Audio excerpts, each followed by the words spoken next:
자, 장용진 TV. 오늘 첫 번째 주제는 여기까지 하고요. 자, 두 번째 주제로 넘어가 보겠습니다.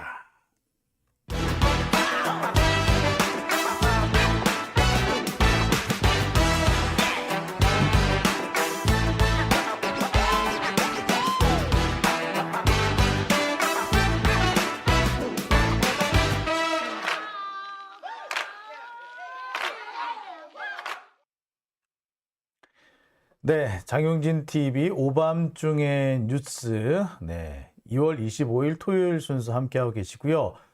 지금 시각이 자정을 넘어서 일요일이 됐네요. 예. 제가 오늘 좀 빨리 진행을 하려고 했는데 이 정순신 검사 얘기를 하다 보니까 핏대가 자꾸 높아져 가지고 시간이 길어졌네요. 예. 예. 태진님, 네, 후원 감사드리고요. 하라님, 네, 역시 후원 감사드립니다. 예. 제가 신경 못 쓰는 사이에 또 많은 분들이 또 이렇게 후원을 많이 해주셨네요. 예.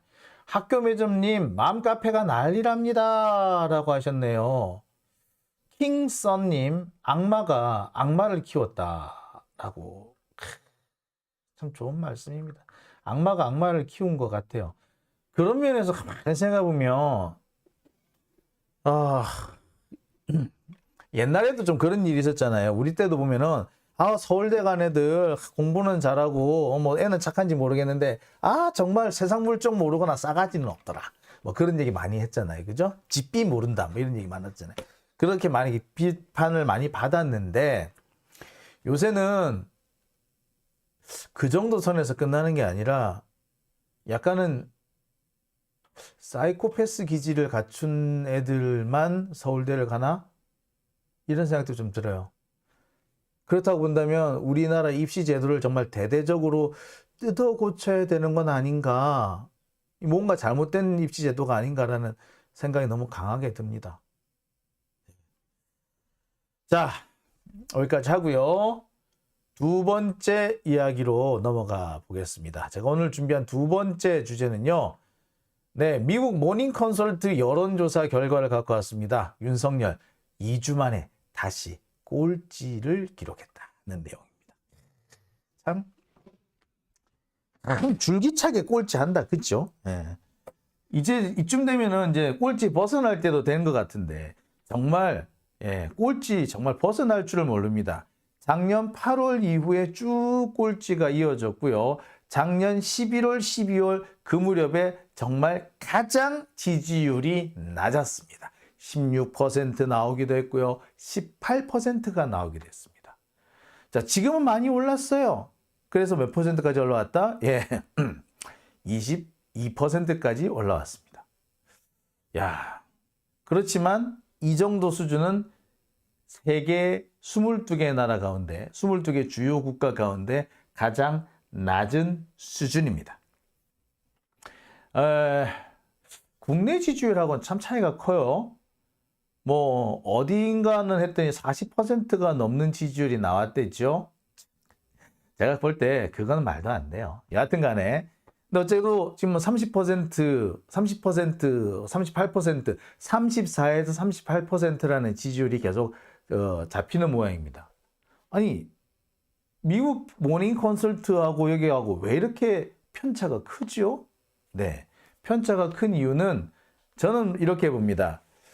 윤석열한테 가장 부정적인 평가를 내리는 데가 30대, 40대, 50대인데 30대, 40대, 50대면 우리나라에서 경제활동 인구 중에서 가장 활발한 경제활동을 하는 사람들입니다. 자, 이 사람들은 사실 여론조사에 참가할 수 있는 정신적인 또는 뭐 정신적이든 뭐가 됐든 하여튼 시간적 여유가 없죠. 아니 어제 시간을 전화의 시간을 언제 이렇게 전화를 오래 받을 수 있는 시간이 아니라 그 여건이 안 된단 말이에요. 근데 보통 우리 그 전화 면접 조사 같은 경우도 그렇고 ARS도 그렇고 10분, 20분 길게 잡아먹는단 말이에요. 그러면 이분들은 처음에는 좋은 마음으로 여론조사를 시작한다고 하더라도 중간에 전화를 끊을 수밖에 없어요. 그러다 보니까 30대, 40대, 50대가 많이 누락이 되겠죠. 그 결과 일반인들의 일반인들보다 약간 시간이 남는 사람들의 여론조사가 더 많이 포집될 가능성이 높아지는 거죠. 반면에 미국의 모닝 컨설트 같은 경우에는 설문지를 보내는 겁니다. 설문지를 무작위로 보내는 방식이에요.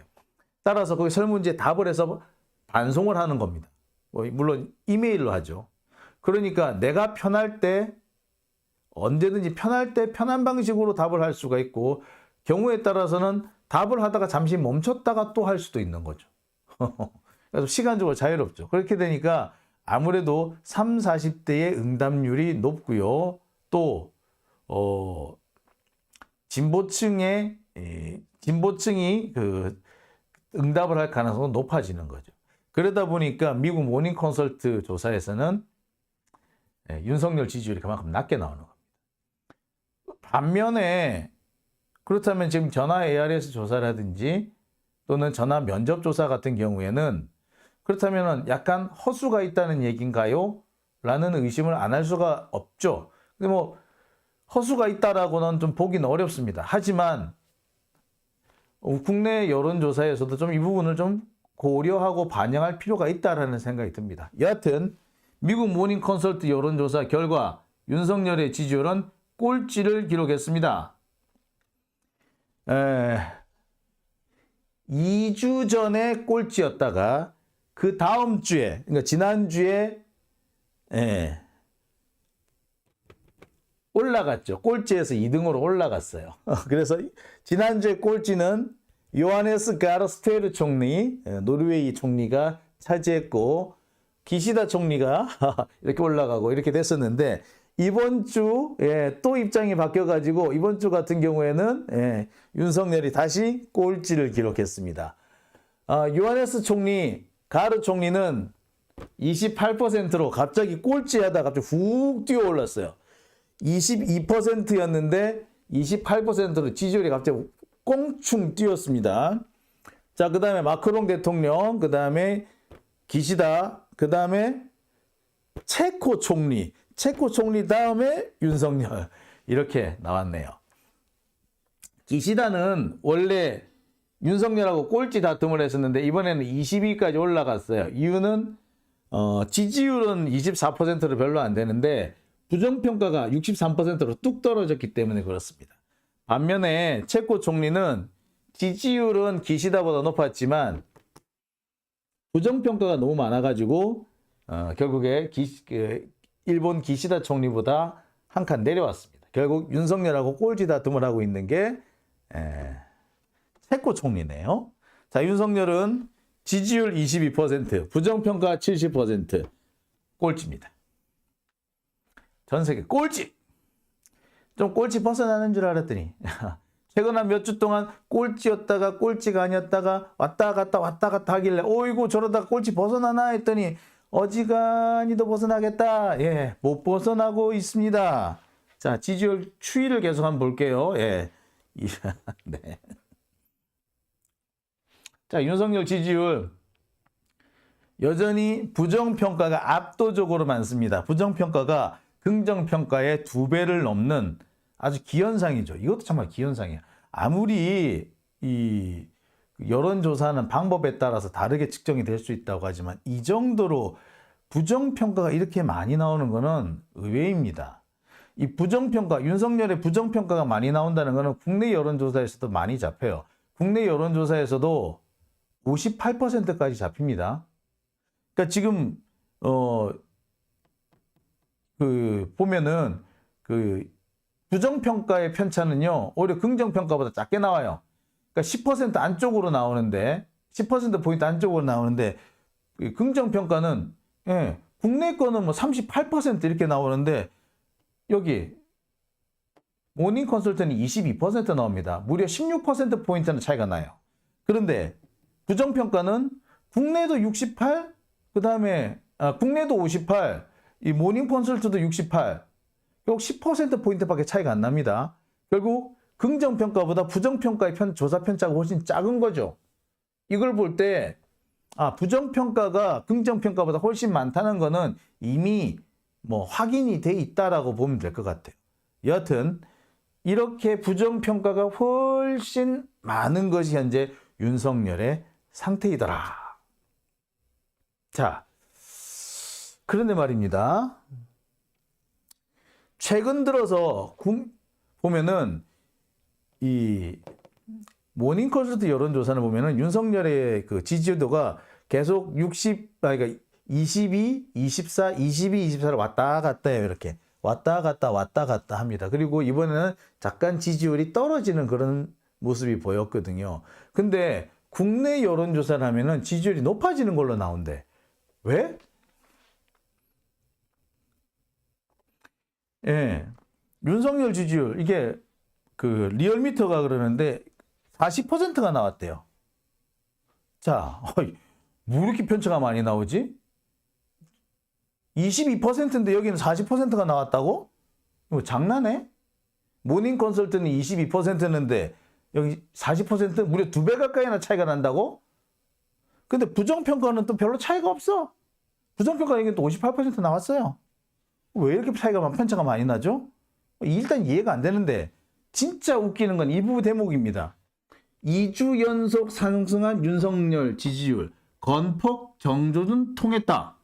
뭐 하자는 건데? 노조를 두들겨 패서 노조 두들겨 패는 바람에 윤석열 지지율이 올랐다는 거예요. 윤석열 지지율이 노조를 두들겨 팼기 때문에 올랐다라는 그런 의견은요, 제법 여러 군데에서 볼 수가 있습니다. 근데 저는 이 얘기를 보는 순간 참 절망을 할 수밖에 없었습니다. 우리나라의 경제 인구 가운데 가장 많은 부분을 차지하는 게 노동자 아닙니까? 5천만 인구 가운데 경제활동 인구가 4천만 정도가 되거든요. 3,800만에서 4천만 정도가 경제활동 인구라고 합니다. 이 경제활동 인구 가운데 무려 2천만 명 가까이 되는 사람이 노동자입니다. 노동자거나 우리나라 사람들은 그러니까 노동자거나 노동자의 가족이거나 둘 중에 하나인 거죠. 자, 그런데 노동자이거나 노동자의 가족인 사람이 노조를 두들겨 패는 정권을 지지를 한다고요? 도대체 뭐 하는 사람들이에요, 그 사람들? 노조를 두들겨 패는 정권을 지지한 그 사람은 노동자 아닙니까? 솔직히 묻고 싶네요. 너 노동자 아니니? 넌 정체가 뭐니? 라고 말입니다.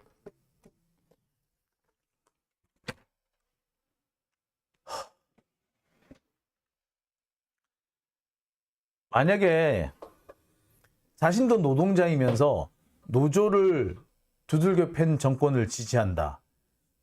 그건 이상한 사람이죠. 자기 자신이 두들겨 맞는 거를 즐기는 사람인가요? 이런 걸 보고 뭐 매저키스트라 그러나요? 사디스트라 그러나요? 뭐 사디즘이야, 매저키즘이야. 피학 증후군 아닙니까, 이거? 정말 기가 막힌 모습입니다. 심지어 이 기사를 쓴 기자한테도 내가 묻고 싶어요. 너는 노동자 아니니? 노동자가 왜 노조를 저렇게 적대시할까요? 아, 저 노조는 싫어. 저 노조는 그래 싫지. 그럼 미는? 자,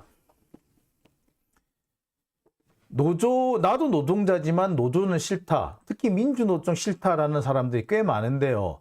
제가 그 사람들의 얘기를 좀 하나하나 짚어볼까 합니다. 특히 우리 민주진보 진영이라고 하는 사람들 중에도 노동조합에 대해서 아주 극단적으로 반감을 가지고 있는 사람들이 있더라고요. 그 사람들에 대해서 제가 좀 얘기를 해주고 싶습니다. 엊그저께 제 페이스북에 어떤 분이 그런 글을 올리셨더라고요. 제가 노조를 두들겨 패는데 그거를 잘한다고 박수치는 개, 돼지들이 국민 노릇을 하고 있으면 이 나라는 희망이 없다라고 했더니 어떤 사람이 반론을 올려가지고 오른쪽 바퀴 조립과 왼쪽 바퀴 조립의 임금이 다른데 그런 노조를 어떻게 지지하겠냐, 노조가 잘못하는 거다, 뭐 그런 얘기를 하더라고요. 아울러 노조가 일자리를 세습한다 어쩐다 이러더라고요. 아 진짜 조 패고 싶은데. 일단요, 오른쪽 바퀴를 조립할 때 조립하는 사람과 왼쪽 바퀴를 조립하는 사람의 임금이 다르다. 같은 일을 하는데 한쪽은 정규직, 한쪽은 비정규직이란 말이죠. 비정규직이 그 라인에 들어와서 같이 일한다? 파견이죠. 이런 걸 보고 불법 파견이라고 그럽니다. 동일 노동에는 동일 임금이 적용돼야 돼요. 근데 동일 노동에 다른 임금이 적용되는 이유는 그 사람이 파견업체 직원이기 때문에 그래요. 그런데 여러분, 생산 현장에는 파견직을 둘 수가 없어요. 법에 그렇게 돼 있습니다. 파견법에, 우리나라 그 파견 노동자법에, 파견 근로법에 그렇게 돼 있어요. 생산직에는 파견직을 둘 수 없습니다. 생산직인데 파견을 둘 수 있는 경우는 어떤 경우냐? 주된 업무가 아니라 부차적인 업무인 경우에만 둘 수가 있어요. 예를 들어 자동차를 생산하는 회사라고 쳐요.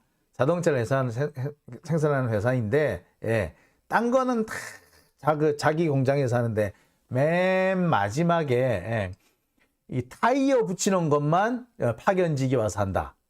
요러면은 얘기가 또 틀려요. 근데 그게 아니라 기본 라인에서, 근데 사실 그 타이어도요 그렇게 하면 안 돼요. 사실은 이런 거, 자동차 조립 공장인데 타이어를 배달해 주는 일만 파견직이 한다. 요런 경우는 괜찮아요. 하지만 조립 라인에 파견직이 들어온다든지 비정규직이 들어오면 그 불법 파견입니다. 왜 그 대우자동차나 현대자동차에 불법 파견 어쩌고 하는 판결이 나오는 이유가 다 그런 겁니다. 사실 그 불법 파견이라는 건요, 재판을 그렇게 오래 끌 사안도 아니에요. 생산 현장에는 파견직을 둘 수 없다라고 다 법에 딱 명시가 돼 있는데 그 재판을 왜 이렇게 오래 끌어요? 에? 말도 안 되는 거지. 그거는 법원에서 대기업들 눈치를 보는 겁니다. 법을 지키라고 글로벌 스탠다드? 야, 이씨, 진짜. 그 기업들이나 똑바로 지키라 그래. 생산 현장에는 파견직 둘 수 없다라고 돼 있는데 그걸 왜 파견을 해? 오른쪽 바퀴하고 왼쪽 바퀴 조립하는데 임금이 다르다고? 그거 불법 파견이에요, 불법 파견. 노조 때문이 아니라 회사가 불법을 저지르기 때문이라고. 어디다가 노조 탓을 해? 쥐뿔도 모르는 게 말이야.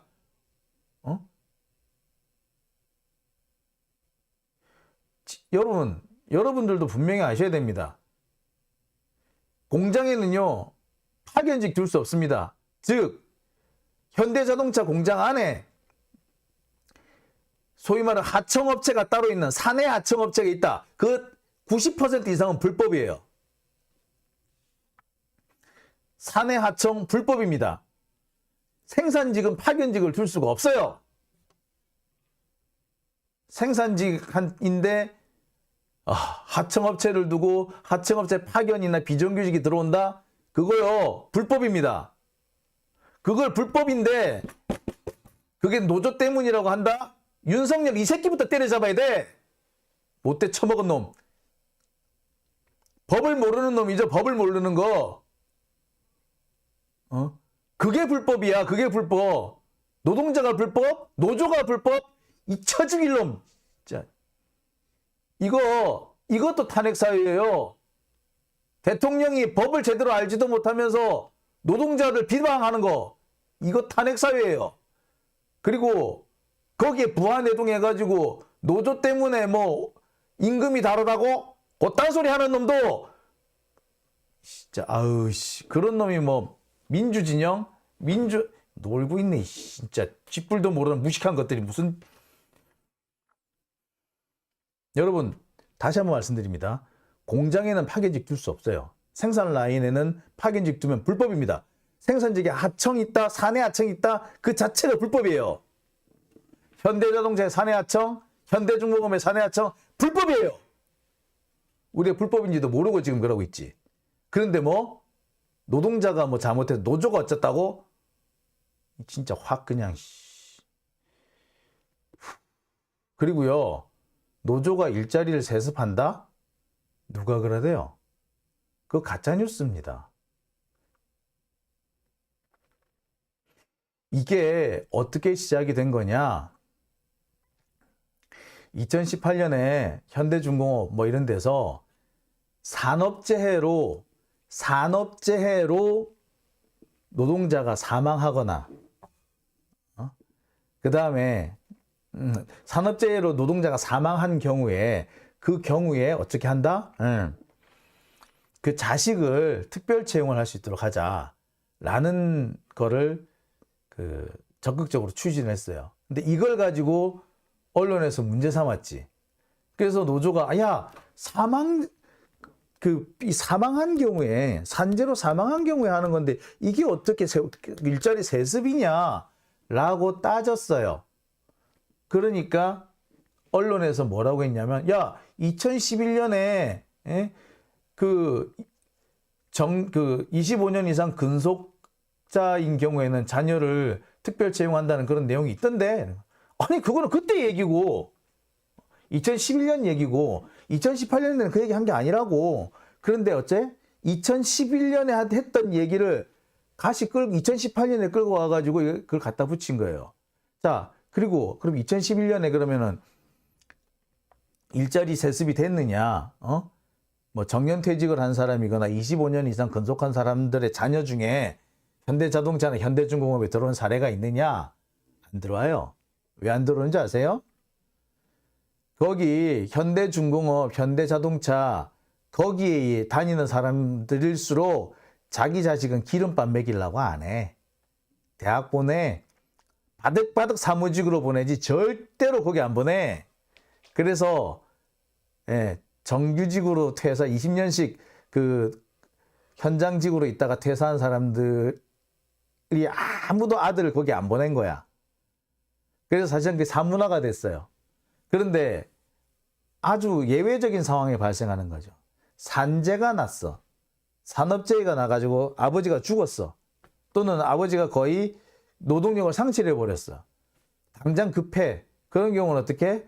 아들을 채용할 수 있게끔 그렇게 바꿔준 거예요. 그렇게 해준 거예요. 근데 이걸 가지고 문제를 삼은 거야.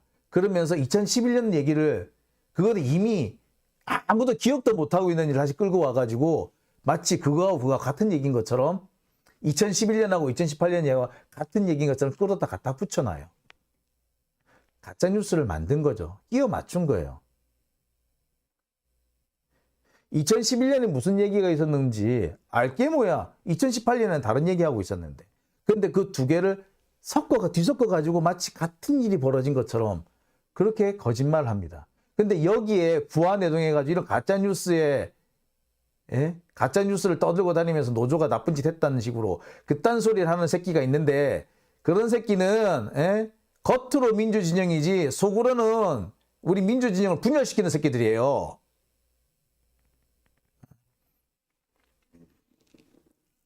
여러분들도 이거 분명히 아셔야 됩니다. 노조가 뭐 일자리 세습? 누가 일자리 세습해? 그리고요, 아무리 일자리를 세습해도 여러분 한번 생각해 보세요. 현대자동차고 현대중공업이고 생산직이죠. 그거 정말 힘든 데예요. 현대중공업 같은 경우에는요, 젊은 사람도 거기서 일주일 근무하면은 나가 떨어져요. 거기 일에 적응 안 된 사람이면 근무를 못 한다고 할 정도의 아주 힘든 일입니다. 젊은 사람들 갈 것 같아요? 안 가요.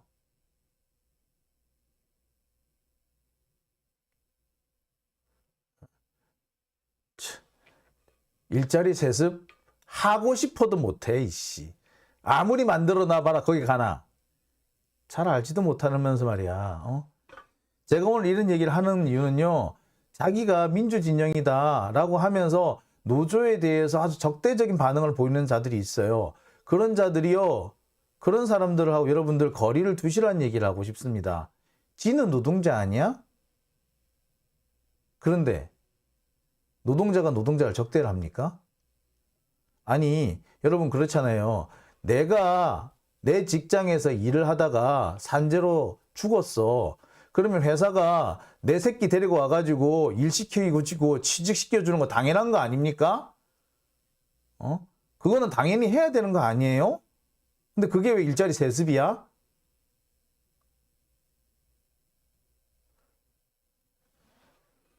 참, 아우씨. 네, 박동네 길냥아비님, 요즘 젊은이들이 누가 아버지 하는 일 이어받으려 하나요? 그래요. 더군다나 아버지가 그 기름밥 먹는 분이었으면 절대로 아버지 하던 일 안 하려고 해요. 그리고 아버지도 자기가 기름밥을 먹었다, 쇠밥 먹었다, 쇠가루 먹었다는 분들은요, 아들은 절대 그거 안 시키려고 그래요. 현대자동차 근무하시는 분들, 아들이 현대자동차 사무직으로 오는 거는 권하죠. 그런데 현대자동차 생산직으로 오는 거는 절대로 못 오게 해요. 다 마찬가지입니다. 현대중공업 아들이 그 배 만드는데 그 조선소에 사무직 대졸자로 들어오는 거는 환영이지. 그런데 생산직으로 들어오는 거 절대로 반대해요. 머리 싸매고 다니면서 반대해요. 도시락 싸가지고 다니면서 막을걸요? 파업 투쟁하는 것보다 더 세게 투쟁할걸? 회사 입장에서는 차라리 장기 근속자의 자녀들이 회사에 들어와 주면은 고맙지. 장기 근속자의 자녀들이면 다시 그 회사에 장기 근속할 가능성이 매우 높거든요. 그 회사에 대한 로열티가 있기 때문에. 오히려 고맙지. 그러니까 그렇게 해주는 거야. 그리고 무엇보다도 산재로 사망한 경우에는 그 가족을 그 회사에 취업시켜 주는 게 그건 어떻게 보면 당연한 거잖아요. 그죠? 자, 그런데 이거를 가지고 문제 삼는다? 정말 더러운 거 아닙니까? 참, 아유.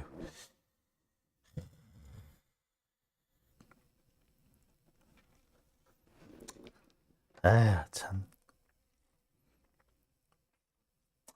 근데 이상하게 이 노조와 관련돼서는 가짜 뉴스가 너무 판치고 있는데 이 자기 입으로 민주 진보 진영 편이다라고 하는 자들 중에서도 노조에 대한 가짜 뉴스에 대해서는 또 솔직히 노조에 대한 가짜 뉴스에 넘어가는 자나 조국 장관에 대한 가짜 뉴스에 넘어가는 자나 같은 놈들이에요.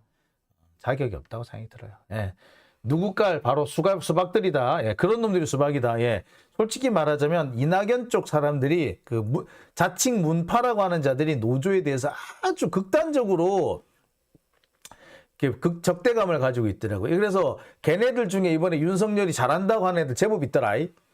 여러분들 문파도 뭐 여러 종류가 있겠습니다만 특히 노조에 대해서 적대감을 드러내는 자는요, 그 사람은요 문파 자격 아니 뭐 민주진보진영 자격은 물론이고 문파 자격도 없는 놈이에요. 문재인 대통령이요 오래전부터 알아주는 노동 전문 변호사입니다. 노동 관련 판례 중에서 그 판례를 만들어낸 담당 변호사 문재인 찍힌 경우가 엄청 많아요. 제가 노조위원장을 할 때 제 눈으로 목격한 것만 200건이 넘어요. 노동 현장에서 중대한 변화를 나타내는 정말 중요한 판례를 누가 뽑아냈느냐? 중요한 고비마다 있었던 사람이 누구더라? 문재인 변호사더라고. 노동자와 함께 살아오신 분이에요.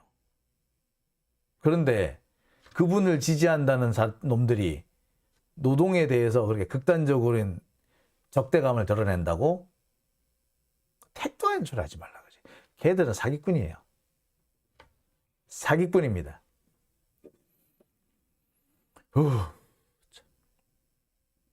강보미님, 노조를 혐오로 인식하게 만든 언론 기레기가 큰 문제라고 봅니다. 맞아요. 제일 문제가 그거야. 기자는 노동자 아닌가? 지는 노동자 아닌 것 같아? 지는 노조 안 하나? 보면은요, 제가 저기 불교방송 노조도 하고 파이낸셜 뉴스 노조 위원장 2번을 했는데 진짜로 대가리 속에 똥이 들었는지, 저런 대가리로 어떻게 기자를 했는지, 저런 대가리로 어떻게 PD를 하는지 속이 천불 나는 놈들 진짜 많습니다. 그 중에는요, 괜히 간족간족대면서 시비 거는 자들도 있고요. 그 국장이나 사장의 그 꼬드김에 빠져가지고 부하내동하는 자들도 있고요. 그렇습니다. 수준이 참 이하인 애들이 많은데 그런 애들이 참 노조를 한답시고 하여튼 뭐 그런 자들이 제일 문제인데요. 제가 볼 땐 그렇습니다.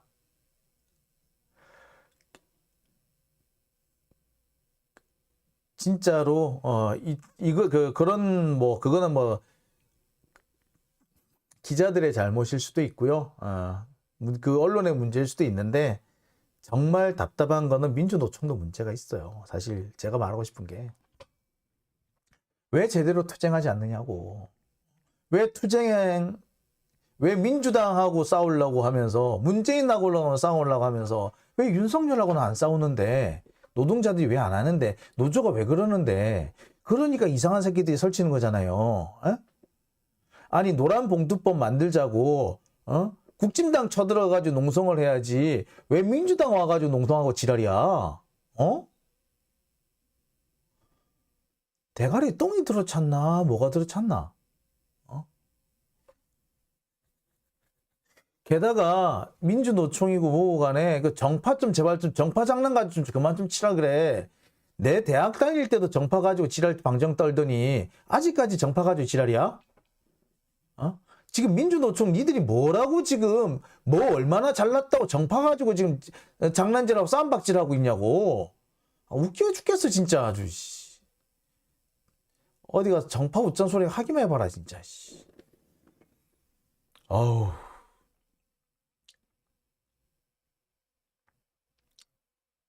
앵두님 이런 말씀하시네요. 노조가 해마다 임금과 처우 개선 교섭해서 임금을 올려도 비가입자가 무임승차해서 받으면서도 임금은 좋다고 하고 노조를 비판한다고. 예, 맞아요.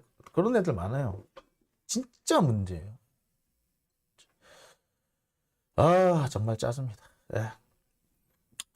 정파 PD 새끼들이 아니고요. 정파 NL 새끼들도 있어요. 지금 민주노총의 대세는요. NL이에요. 모르시는 말씀하지 마세요.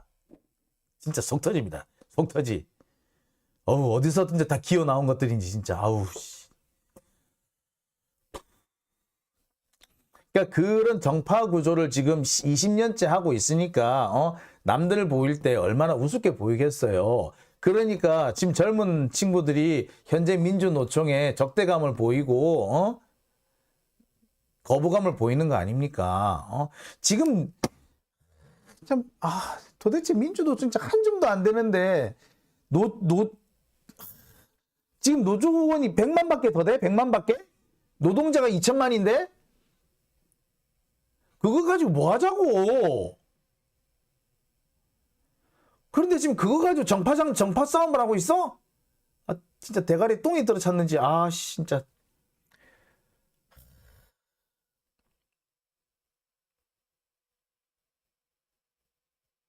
자, 킹썬님 이런 말씀도 해주시네요. 얼마 전에 지인이 기아차 영업사원 하다가 정신적 스트레스 때문에 암 수술을 받으셨다고요. 그런데 공장으로 전직을 했는데 암이 다시 재발을 해가지고 결국 돌아가셨다고. 공장으로 가긴 했는데 체력적으로 너무 힘들었다고. 그럼요. 안 가요. 누가 갑니까? 요즘 누가 생선집 가요?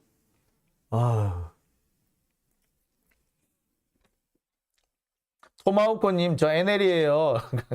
그러니까 정파 문제는요, 제가 뭐 NL, PD 구분하고 싶은 게 아니고요. NL하고 PD의 문제가 아니에요. 예. 다 마찬가지야. 똑같아. 참 답답합니다. 답답해.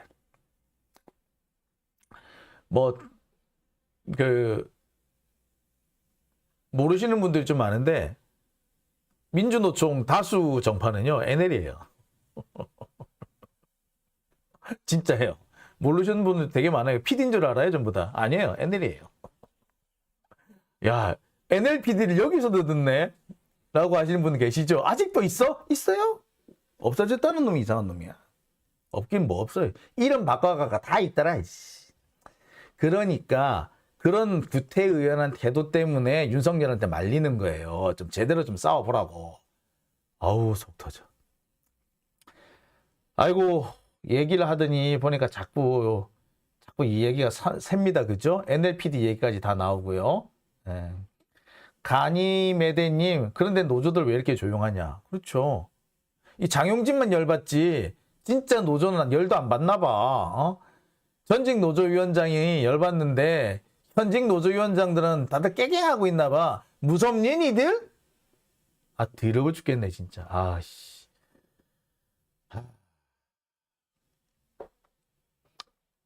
정의당 전신은 PD 계열이 맞죠? PD 계열 중에서도 인민노련이라 그러죠. 인민노련.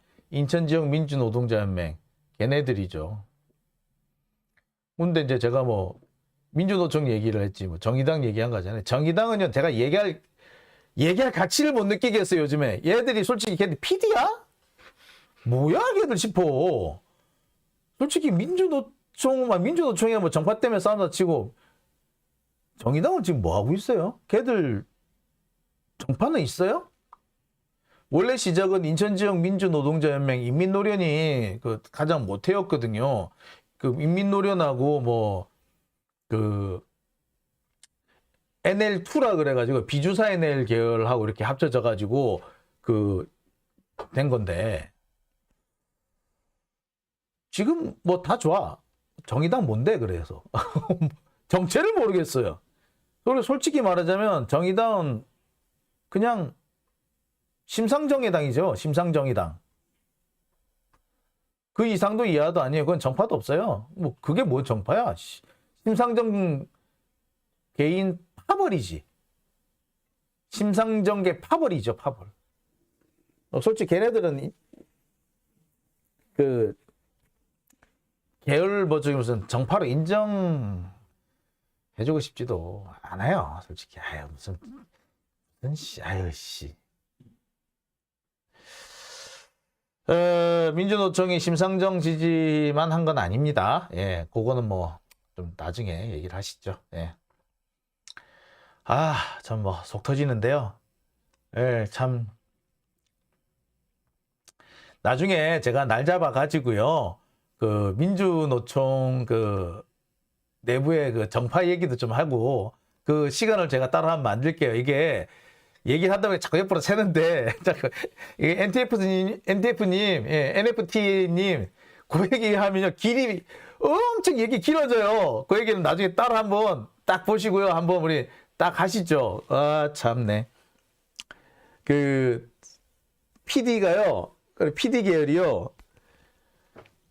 52개 정파가 있어요. 52개 정파가 있어요.